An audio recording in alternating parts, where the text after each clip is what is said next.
أعوذ بالله من الشيطان الرجيم. بسم الله الرحمن الرحيم. تسبح له السماوات السبع والأرض ومن فيهن وَإِن مِّن شَيْءٍ إِلَّا يُسَبِّحُ بِحَمْدِهِ وَلَٰكِن لَّا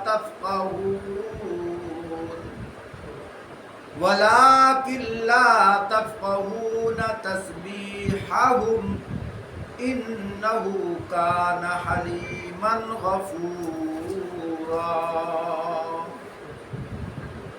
فرمایا اس کی پاکی یعنی اللہ کی پاکی تو ساتوں آسمان اور زمین وہ ساری چیزیں بیان کر رہی ہیں جو آسمانوں اور زمین میں ہے۔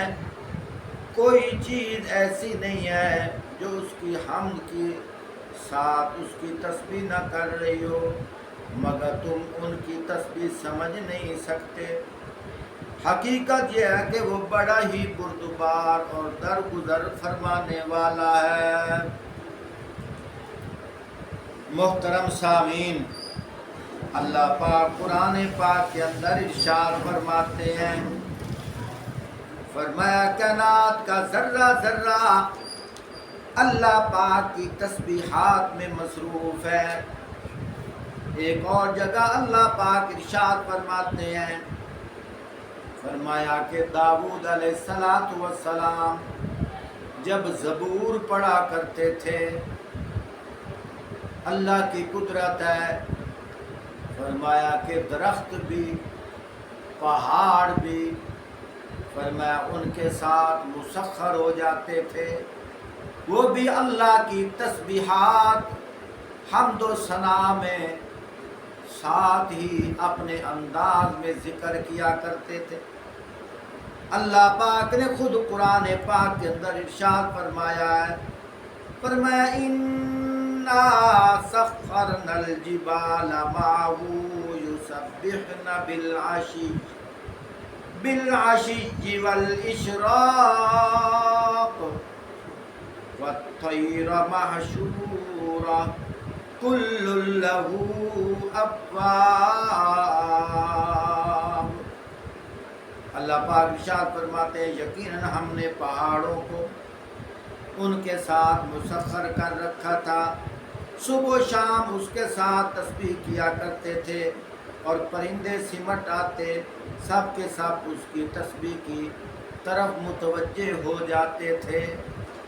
ایک اور جگہ اللہ پاک ارشاد فرماتے ہیں، اللہ پاک قرآن پاک کے اندر ارشاد فرماتے ہیں، فرمایا أَلَمْ تَرَ أَنَّ اللَّهَ يَسْجُدُ لَهُ مَنْ فِي السَّمَاوَاتِ وَمَنْ فِي الْأَرْضِ وَالشَّمْسُ وَالْقَمَرُ وَالنُّجُومُ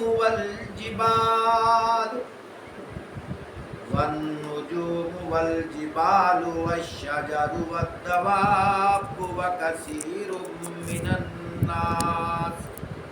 وَكَثِيرٌ حَقَّ عَلَيْهِ الْعَذَابُ وَمَنْ يُهِنِ اللَّهُ فَمَا لَهُ مِنْ مُكْرِمٍ إِنَّ اللَّهَ يَفْعَلُ مَا يَشَاءُ۔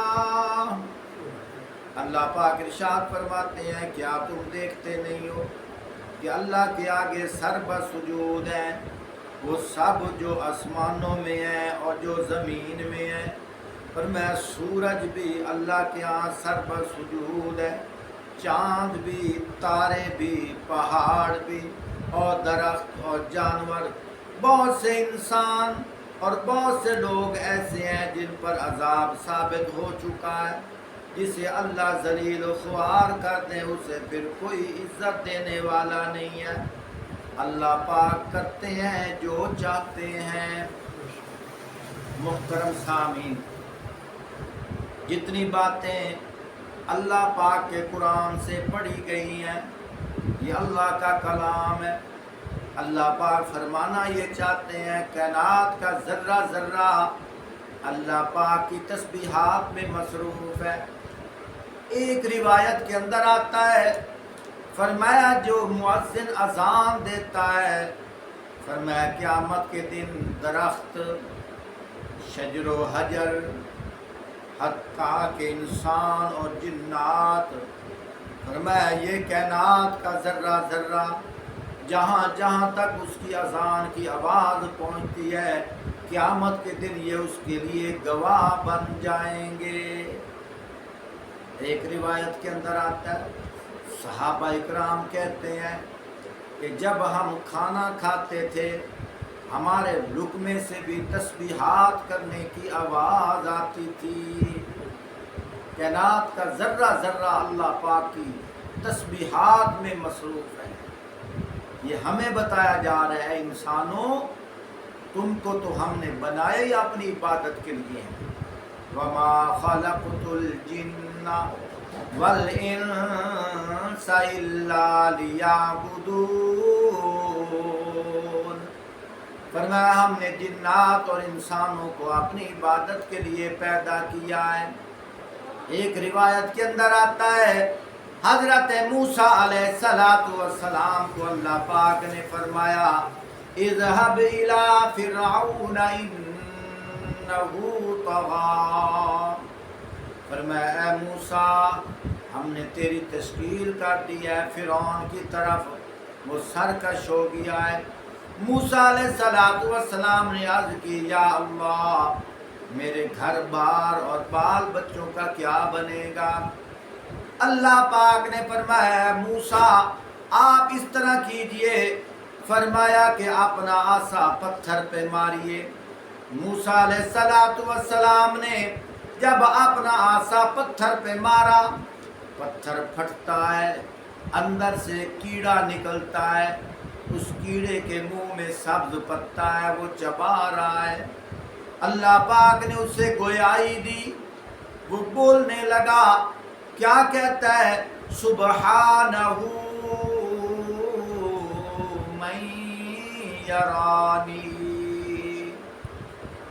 ویسمع کلامی ویعرف مکانی ویرزقنی ولا ینسانی، پاک ہے وہ ذات جو بند پتھر کے اندر مجھے دیکھ رہا ہے، وَيَسْمَعُ کلامی میری ننھی ننھی زبان کو، میری آواز کو سنتا ہے، وَيَعْرِفُ مَكَانِي میرے رہنے کی جگہ کو بھی دیکھتا ہے، وَيَرْزُقُنِي وَلَا يَنْسَانِي مجھے رزق دیتا ہے کبھی نہیں بھلایا۔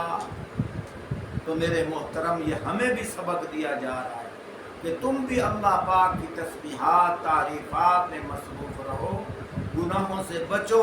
4 روزہ زندگی ہے، آخر ایک نہ ایک دن مر جانا ہے، صبح ہوتی ہے شام ہوتی ہے، یوں ہی زندگی تمام ہوتی ہے۔ اللہم صلی علی سیدنا محمد وعلی